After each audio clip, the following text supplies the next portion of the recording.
is the Monday, December 3rd meeting of the Clinton School Committee. I'd like to start by entertaining a motion to approve the bills. I'll make a motion to approve the bills. Thank you. Is there a second? I'll second. Thank you. Any discussion on the bills? There being none, all those in favor? Unanimous, thank you. Can we have a motion to accept the minutes of the meeting of November 19th? Also move. Thank you. I'll second. Thank you. Motion being made and seconded. Any discussion? There being none, all those in favor? It's unanimous, thank you. Reports. Student report.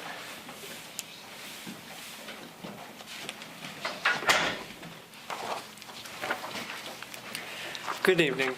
First off, congratulations to the first all-school play held here at Clinton High School, Elf Jr., and its great success being held this past Friday and Saturday night.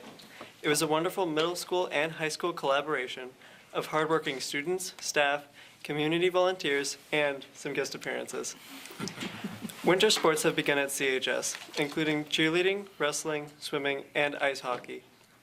They're available to all students. Applications for the CHS shadowing program have begun, which allows 8th grade students to request a day of shadowing that will pair them with a 10th or 11th grade student to show what a typical high school day is like. Shadowing will begin in the next couple of weeks. On November 10th, 3 girls on the first team attended MIT for an aerospace engineering event. The MIT Women in Aerospace Engineering event led freshmen Madison McDonald and sophomores Sophia Sanchez and Alyssa LeBlanc through a series of seminars and demonstrations that introduced them to the studies that MIT offers for aspiring female engineers and scientists looking to build the future by looking at the stars.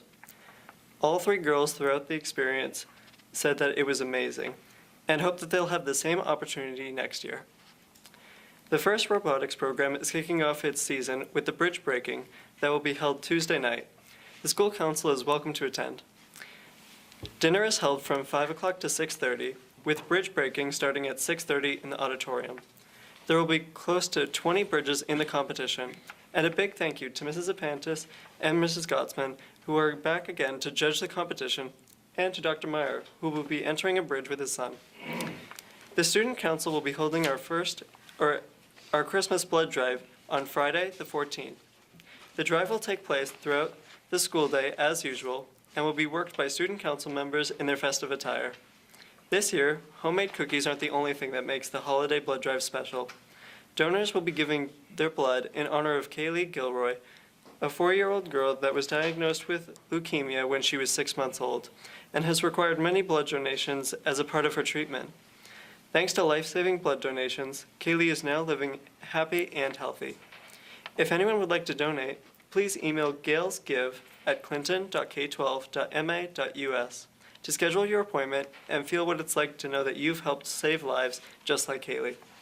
We have a few posters here. If the council would like to deliver them to your places of business. You bet. Thank you. Made my appointment beginning of the week.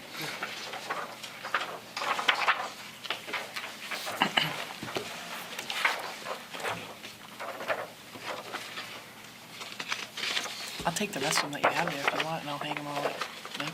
Oh, you gave me at least 2. I'll take, right? Do you want them? Okay. I can get more. Okay. Can I ask you a question about that, Charles? It says 7 to 12:30. Is usually it's 7:30? Is that accurate? You're actually starting at 7? I believe so. I think. Yes. Okay. We're gonna start early. Great. Can I make an appointment earlier? 7 o'clock? I have the 7 o'clock. They first gave me 7, and then they said, no, we put you to 7:30. Who did?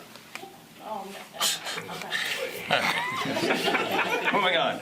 Thank you, Charles. PTA?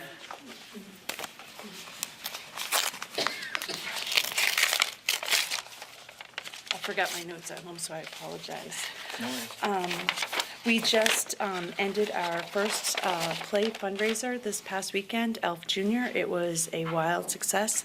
I do not have all of our numbers yet for what we made, but there's 570 seats in the auditorium, and there was very little empty seats both nights. And one of the great things about the play was that it went from and encompassed 4th grade through 12th grade. And it also got other organizations in Clinton to contribute, and that was by some set stuff. And then, so Turner's donated some of our props, and Clinton Police did a cameo. The principal and vice principal from the elementary school also did a cameo, and I'm probably forgetting someone, and I also want to say thank you to the high school for letting us have the play here, and also to the custodians that helped us out throughout the entire process. And we want to do it again, but it's a lot of work, and so we're going to look at maybe doing it every other year. And but we loved having all the different ages here at the high school, and that was really amazing. We also will be having a snowball dance at the elementary school this Friday, and we are using some of the decorations from the play down at the elementary school. And the gingerbread shops will be at the elementary school and the middle school the week of the 10th. And our next meeting will be Thursday, December 13th at 6:30 in the Clinton Elementary School Library. Great, thank you. Anything from special needs pack? Yes, our meeting is tomorrow night at 6:30 in the Clinton Elementary School Library. We participated in Shop Small or local at Chiconi's, and we made $168, which we're going to go towards a speaker in the spring. We are in the process of researching some speakers on various topics, and we will be bringing them to our meeting in the future to discuss and also finalize who we vote on to where we're going to be going. And our January meeting will be changed due to the break, the holiday break. Instead of January 1st, which is what it would fall on, we are moving it to Tuesday, January 8th. And the new school psychologist has asked to come and speak about anxiety at our meeting. Great. So we'll probably send home a flyer before the break, and then hopefully I will be better than I was this month and getting the Connect Ed out to Dr. Myers. So we can get that out and get as many people to it as we can. That's great. It's an important topic. Thank you for all your It good is. work. Thank you. It's my pleasure. Thank you.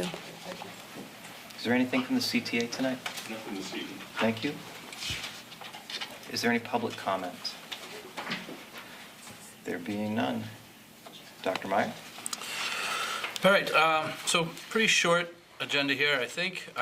Couple staffing updates for you. We did have a couple resignations. We had Megan Bruce resigned her position as the biology teacher here at the high school. She accepted a job in another district, and that position was posted and should be filled. I think interviews started today, right? So it should be filled very soon. We do think we have a couple qualified candidates there, so we're hopefully that should be a smooth transition. We had a Jordan Macetta, a CES special ed teacher, and Breen Peters, a CES instructional assistant, both resigned. They were both new hires this year, and they've accepted positions elsewhere. So we do have sort of some turnover in one of our special ed programs right now at the elementary school. We're working with Loretta.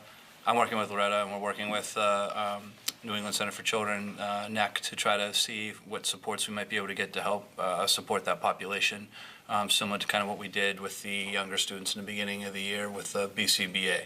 So we're trying to see, looking at things like their ACE curriculum, those types of things, so we can make that a very data-driven program and show the progress of those students. So right now, we're working out, we're looking at cost figures and those types of things to see if we could actually potentially partner with them for the rest of the year, where they would actually provide the teacher, at least to get us through this year, and train our staff.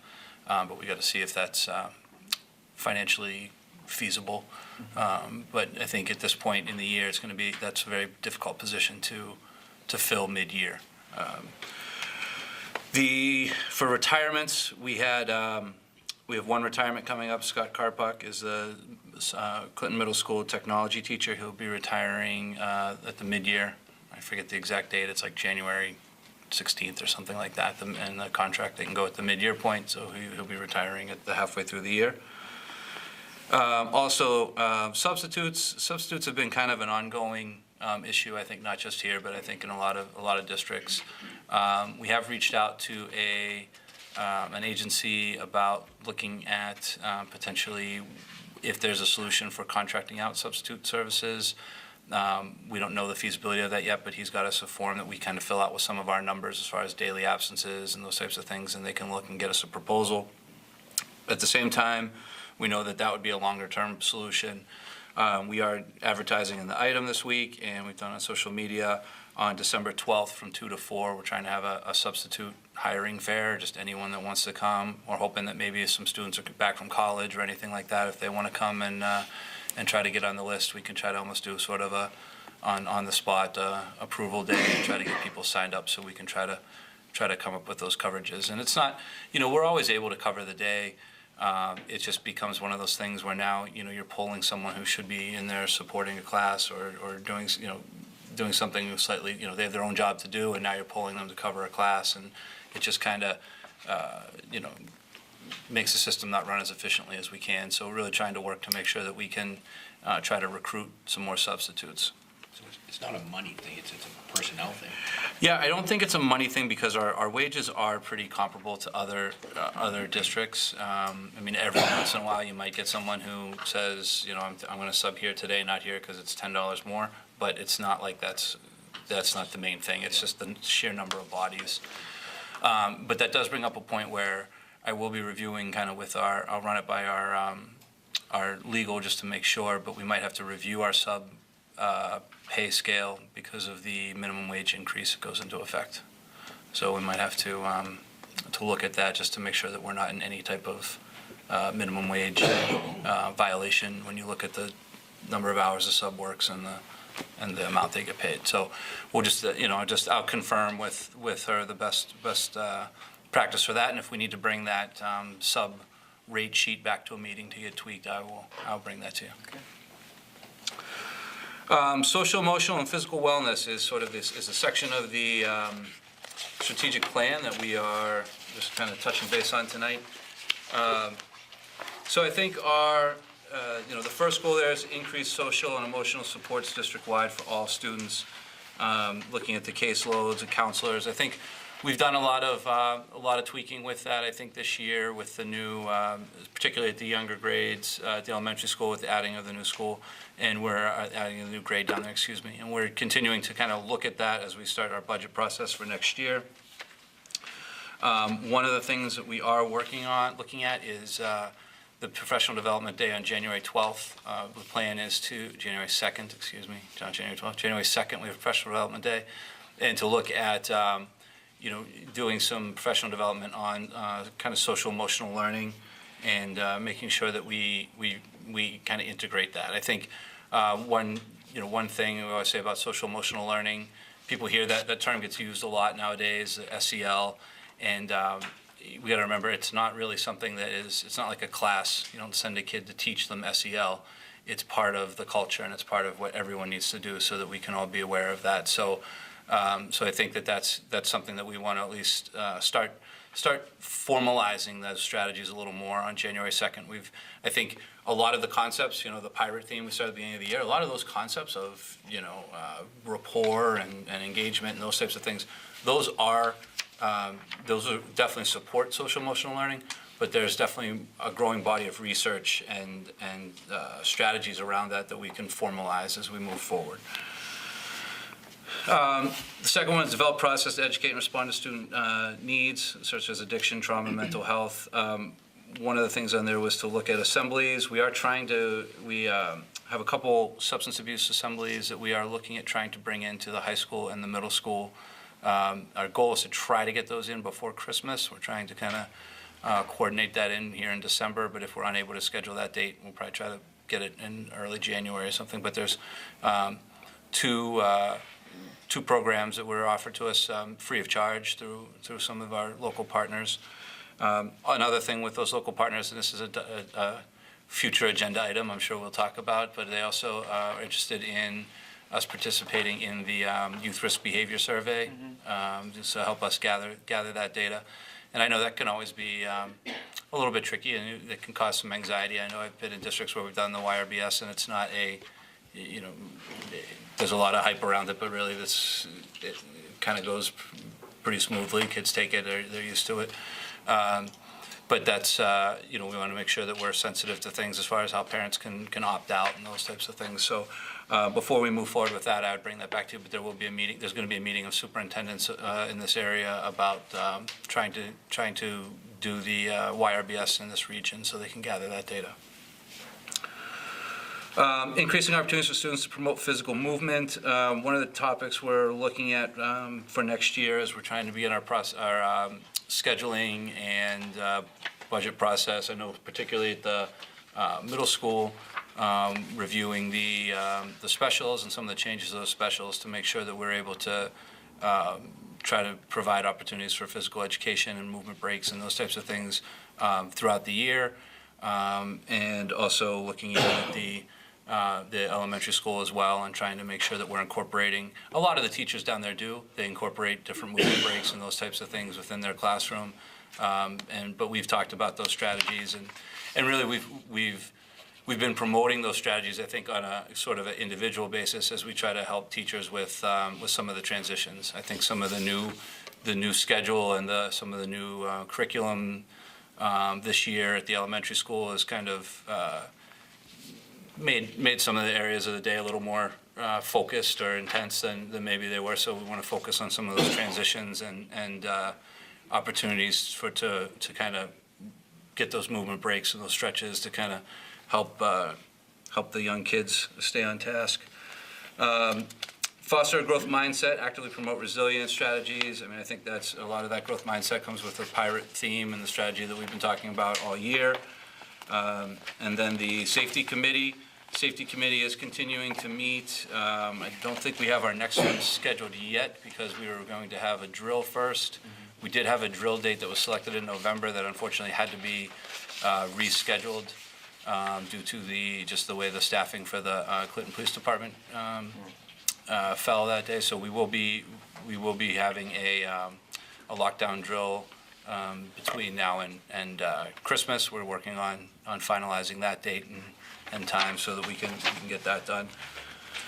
And I think, and I guess obviously under that vein, the safety committee, we do have the SRO in the school district now, I think, which has been a tremendous help. And I think, a lot of incidents where, like I said, it's always that blurred line now between Facebook and what happens outside of school and what's going on inside of school and those types of things. I'm sure it's not even Facebook now, social media, and having the kind of a police officer in the building, kind of on the staff, allows us to just help people find solutions better instead of trying to send everyone, that's a police matter, that's a school problem, that kind of stuff. So that's just sort of an overview. I mean, I think this is a, social, emotional, and physical wellness. I think it is something that we're definitely focusing on. I think everyone can agree that, social, emotional issues are something that's becoming more and more prevalent, and we need to just continue to find ways to support all of our students. I mean, it's not just that's the whole thing about social emotional learning. Like, it's not something where we're just, finding ways to triage kids who are in crisis, but we're trying to kind of teach those type of strategies, hopefully to everyone, about how to understand and cope with their own feelings. Any questions on any of those, or? Thank you. Okay. Budget timeline, so there's a draft of a budget timeline in here. So we've already we already started with some of this. We had our admin meeting to go through this timeline as an admin team. We have already distributed forms. We tried to change the requisition form a little bit this year to use Google Docs instead of the old Excel worksheets, getting those from the staff. We had our admin meeting the other day on the 27th where we reviewed preliminary staffing and just tried to look and start, we literally have a Post-it note with every person's name and their licenses on there, and I'm just trying to make sure that we're looking at where we are, and we did the survey. We actually already did the staff survey, and so we were looking at that data and saying, who's indicated they might be retiring or who's requested maybe a transfer, those types of things, and trying to just sort of get a preliminary picture of what next year might look like, and identifying the areas that we know we have as concerns that we might need to address for next year. So that's where we are. That brings us to today here, the school committee meeting. We're going through this. Wednesday, we have the curriculum meeting. We'll talk about proposed changes to the program of study.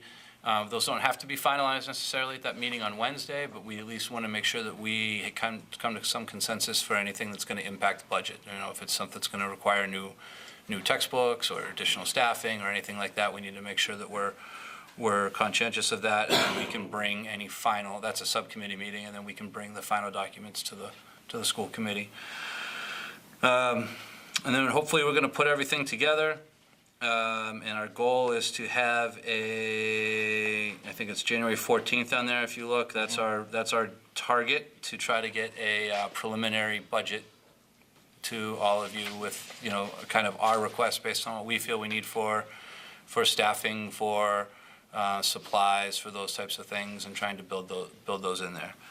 A couple other things we will have, on the 17th at the school committee meeting, in December, one of the things I have asked Mike McEachran to put together, technology was one of the things we're going to talk about from the strategic plan. I've asked Mike McEachran to kind of put together some figures on different options for if we're going to move forward with the strategic plan recommendation for going to more of like one-to-one at certain grade levels, and what some of those different options and the costs might be with that, so you guys can give us some input on the direction you'd like us to see, so we can incorporate that into the budget as well. And then, once we get the preliminary one out on the 14th, obviously it's just going to be a matter of continuing to tweak it and update it as we get information, whether that's from the state or the town, or updating different, whatever information we have, checking enrollments, out of district placements, those types of things. So that's our preliminary timeline. It's very similar to last year's. It's just kind of tweaked to the dates, but at least it just gives us some sort of pacing so we can stay on top of it. So as this is a preliminary timeline, you're not seeking a motion to accept this. You're advising us of the. Yeah, I'd say this is just kind of our goal, and this is when we anticipate bringing information to you and getting your input from different things. So if there's any major concerns with it, we can certainly add and we can modify it as we go through. It's not like it's set in stone, but we've got to have something, certainly there's not a whole lot of dates in there after January 14th, but I'm sure there's going to be a whole lot more budget discussions than just those, because but it's just, it's going to depend on as we get information, as we learn, as we get the House budget or whatever, we're gonna make some recommendations and do those types of things. Any questions? No, but I think the only day we have to keep in mind is probably the one that we have to post, the public one. Yeah. Right, and I think that April, May is really more a window than anything else, because there's a FinCom meeting. Is there a select board meeting as well, or is that a joint meeting? They did a joint meeting last year, so I think I just put it as the FinCom, but yeah, it's probably the FinCom selectmen. But yeah, we would have to do that. Well, it's a window now when those dates get firmed up. Yeah, We need to 'cause make sure The only one we probably have to post is The public hearing, yeah, we have to post that in the newspaper and do that, and make sure that people have an opportunity. And I typically try to, we can hold that public hearing like we did last year, kind of in like April there, once we feel we have a budget that we support. Because that's just, the public hearing is so the public can have input, and we can take that under advisement, and then we're still gonna get other input from the FinCom or whoever as we go along, and we'll take that under advisement, and then that'll come on the final, then we'll land on our final one. Just somewhere in there, once we have pretty much, a budget that we feel that the board would endorse, we wanna have a public hearing on that so that we can, we can get public input and find out if there's anything else. But, I guess the other thing I would say is we're hoping for public input. Right. And open for public input at any time. So when we present the budget on January 14th and people see it, if there's something in there they feel is missing or have a question on why it's there, I mean, certainly we want to be as transparent as we can. Can we look at getting an update for the fall and winter sports, because, with no fee, just to see if, what the rise of participation? Yeah, I think there might be one in your packet from last meeting, but we can go over it with you if you need it. The winter one, we'll get the winter update. I thought we just did that. Well, no, because I, No, I thought I heard that. You're like, no, but what you're asking is a comparison from fall to spring, right? Right, the comparison, Because right now we have some revenue with the fall, we're not gonna have any during the winter or spring, and whether or not that's well, we'll get some, we'll do another update after the winter when we know the participation numbers. Sure. We will get some gate for the winter sports, and we can look at that. And then I think my biggest interest, in the participation numbers will be in the spring, because I feel like we always have strong numbers in the fall. There's always a lot of people, a lot of fall sports offerings. And sometimes I wonder if sometimes, people don't run track or don't do certain things because they don't want to pay for it. They paid for the sport that they are really invested in or something like that. So it'll be interesting to see if we can get any, that participation as we go along. Along those lines, I do want to take an opportunity to thank Mr. Smith for coming at the last meeting and in just all of the work that he's put into athletics this year for all of our students, and all of the work that he's done, and just if you could pass along how much we appreciate the detail that he's put into the work, it's very much his appreciated. presence on social media has been excellent. Yeah. Getting the kids recognized. I think he's done he at the smoker, the little football dinner the night before Thanksgiving, he's been trying to kind of catch up, I guess, for a few years. Kids haven't really got their, I think he mentioned it, they hadn't really got their the varsity letters and pins, their yeah. pins. And it was just, hearing him speak to the kids about kind of really what this letter should mean and why it's important, and then kind of handing them out to the kids, it was nice, and I think that the genuine passion he has comes through to the kids, and they seem to respond really well. And I also think that, I had very few complaints this year, so that's been good for me. All right, so that's pretty much all I really had then. If we're okay with that budget timeline, we'll keep working off that. We can adjust as we go.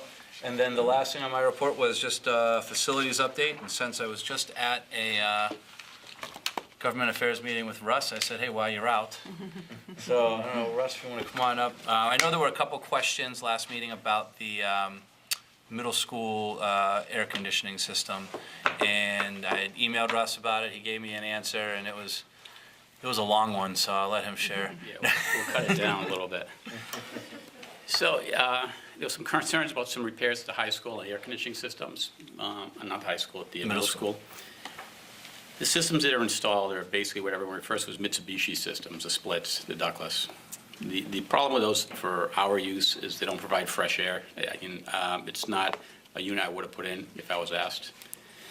But what happened is they were installed incorrectly, and there was a doping compound put on the joints that's not supposed to be used, and that dries out over time, and it gets sucked up into the system and clogs the system, so you'll have a slow deterioration in performance of the system. So we had that with one system, and that system ended up dying this summer.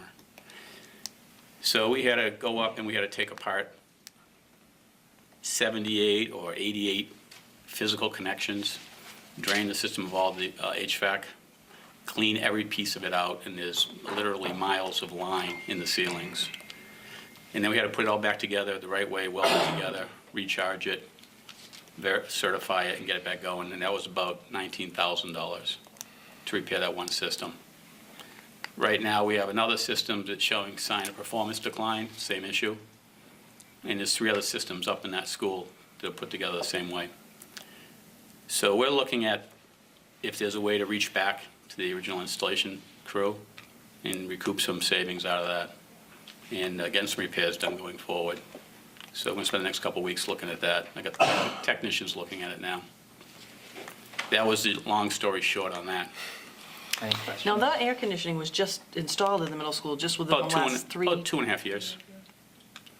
So did we contact the original people who we hired to install We it? found the name as we were going through it. I got his name as we were already in the middle of fixing it. We haven't contacted them yet, and we're putting together our documentation. We've got the manufacturer involved, and the manufacturer was actually on site during the repair. So they're the ones who brought this to our attention.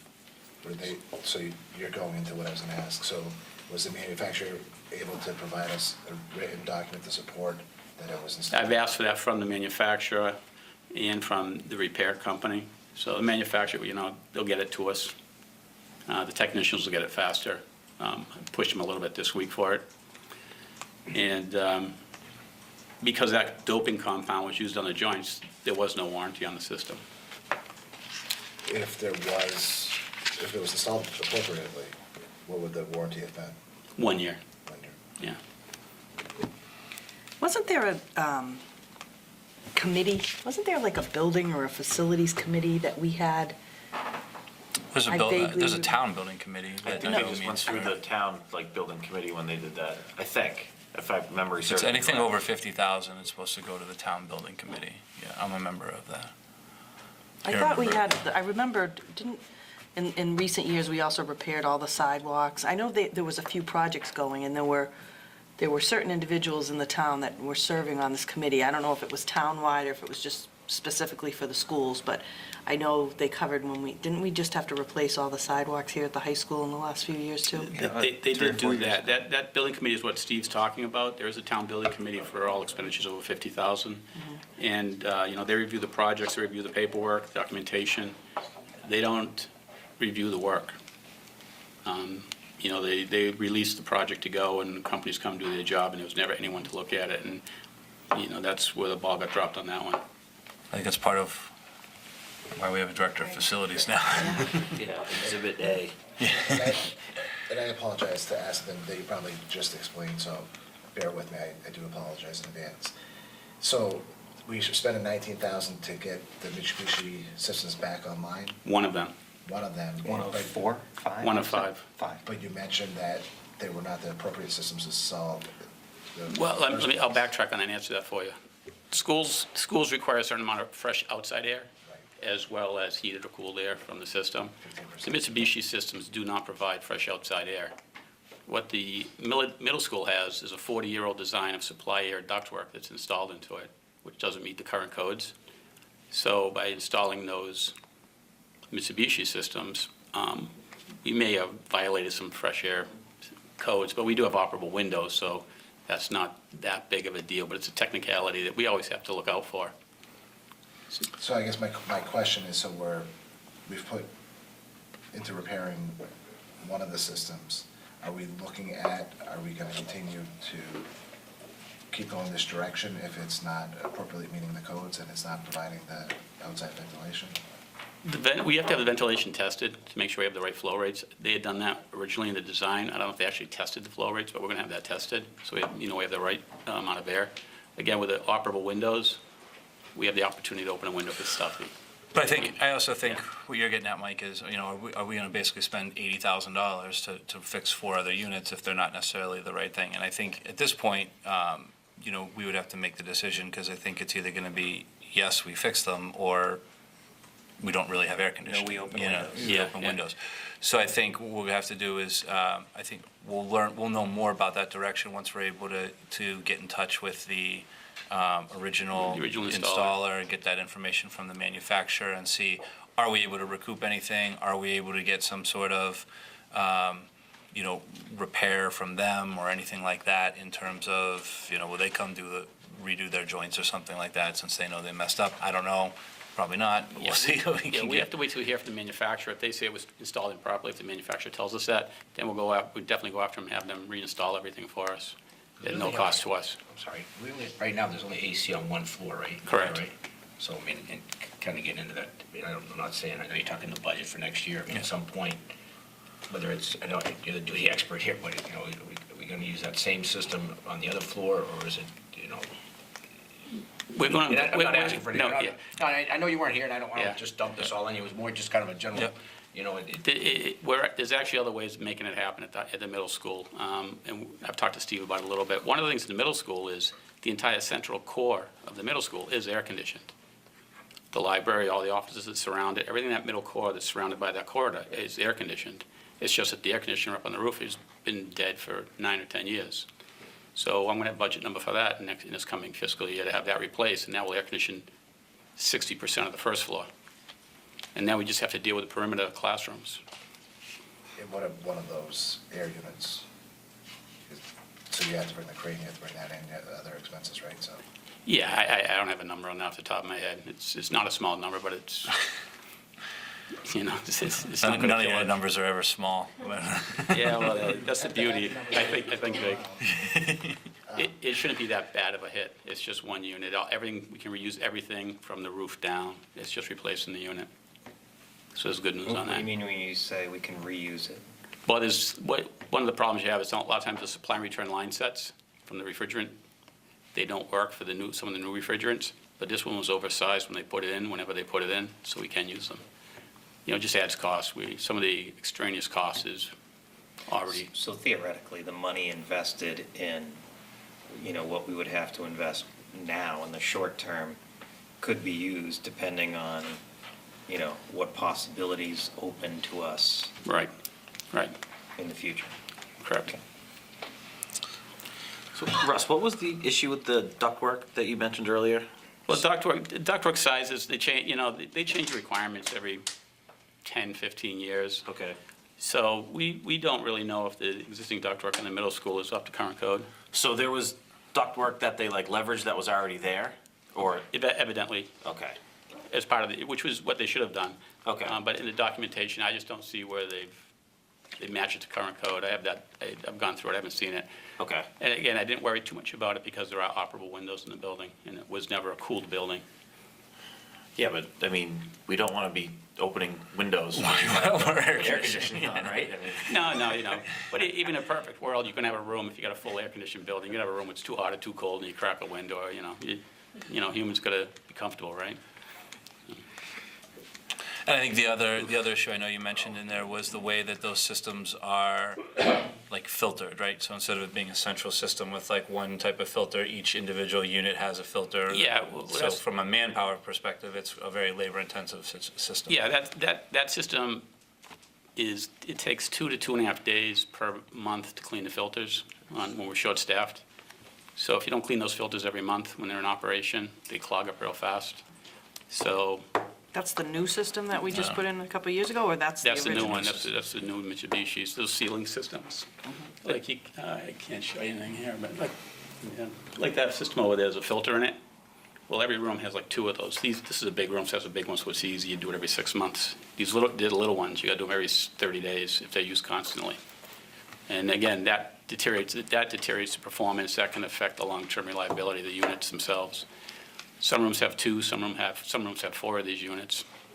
But it takes 2 to 2.5 days a month to make sure you clean all the filters.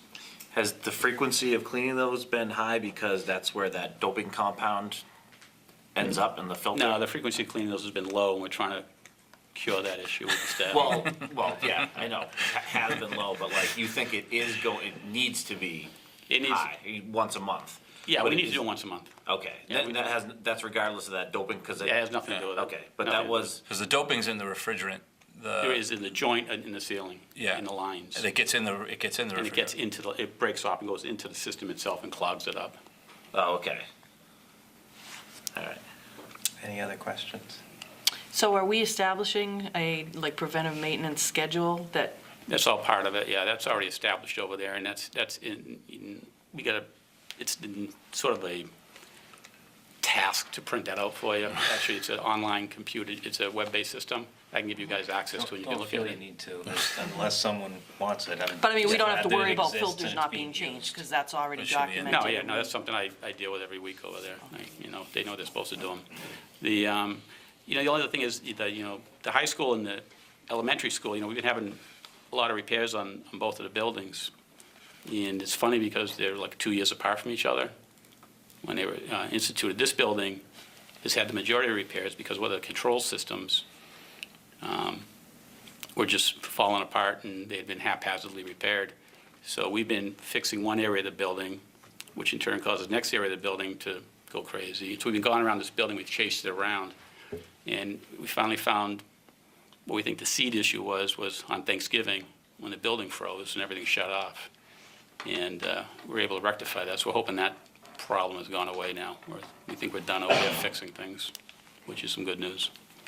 And I don't want to drag this on any longer, but kind of what Tina was talking about, as I started thinking, I know you said there was whether it was some kind of building subcommittee, someone was, put together when they put this project in, and I know you weren't here, and you weren't here, and I wasn't here, so, but in my thought, when it was completed, there had to be somebody that accepted that work from the town. Like when you build a high school, you have like a clerk of the works, and he walks through and he says, yep, hey, this is all good.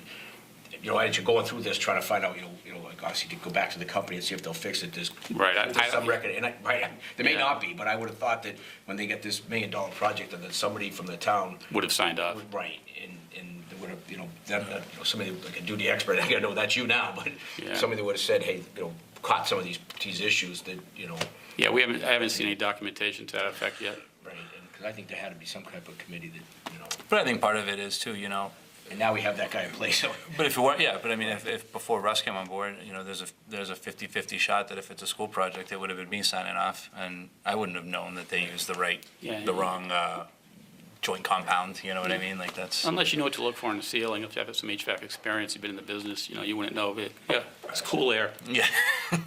done. So, and unfortunately, that happens a lot, and, that's what I'm trying to circumvent now. So what is the timeline that you think we're gonna get the report by? Well, it's a holiday season, so I'm not gonna promise anything. I'd like a couple weeks. Right, so we can put that on as a follow-up for January? Yeah, that'd be good. Yeah, I think it's either in January, it's either the second one in January or the first one in February or something is our next scheduled facilities update, so we can get, if that's soon enough, we can make sure we add it to that. So Or this if we get any information before that, we can add a good or two before that. Yeah, we'll share it. Okay. And this report is if the manufacturer finds that that the air conditioner was installed incorrectly. Yeah, we want them to weigh in on it, Okay. and if they tell us, and the tech on site told the repair company that we're using now, he said, yeah, you can't use this doping compound on here, it's the wrong flared connections. You can use a flared connection, but it should have been a welded connection. We put them back in with welded connections, so there'll be no problem. Okay. Yeah, it's just the way it should be done. All right. Anything else? Thank you very much. All right, thanks, Russ. Have a good night. Thank you. So we have a curriculum meeting. Our next curriculum meeting is December 5th. We'll try and back-to-back the meetings from curriculum to policy. Mike, does that work for you on that Wednesday? Are you gonna be, yeah, okay. And that's all I have to report, that we have. I think those we got- meetings Joel, the 5th. on Thursday, the 6th, we have marketing. Oh, okay, I'm subcommittee. sorry. It was a late entry. edition. Yeah. Great. Marketing on the 6th. And we don't, you already mentioned that another safety meeting is pending the opportunity to get some data from the drills. Right, we wanted to schedule that following the drill, and we've just been trying to coordinate on a day that they have enough staff that we can do it. So, Great. Anything under old business? Where are we with the lunch? The policy subcommittee didn't get a chance to meet. We're going to meet on the Okay. 5th, and and we should hopefully bring something back for the December 17th meeting. Okay. Yep, thank you. Anything under new business? Just one quick reminder, just making sure it's okay. The December 17th school committee meeting is the one where we're going to recognize the John and Abigail Adams Scholars, so we'd like to move it to the gymnasium so that we have a larger venue, because we're going to have about 20. To the auditorium or the auditorium? gymnasium? What did I say, gymnasium? Auditorium, Okay. sorry. Yeah. I'll be in there that night. Yeah. Auditorium, thank you. And since we did that last year, since we decided we'll have a larger turnout, so. Anything else under new business? Okay. Our next meeting is December 17th. It will be in the auditorium. I'll accept the motion to adjourn. I always make the motion. I'll make the motion. Thank you, Ed. Thank you. Good night, everybody.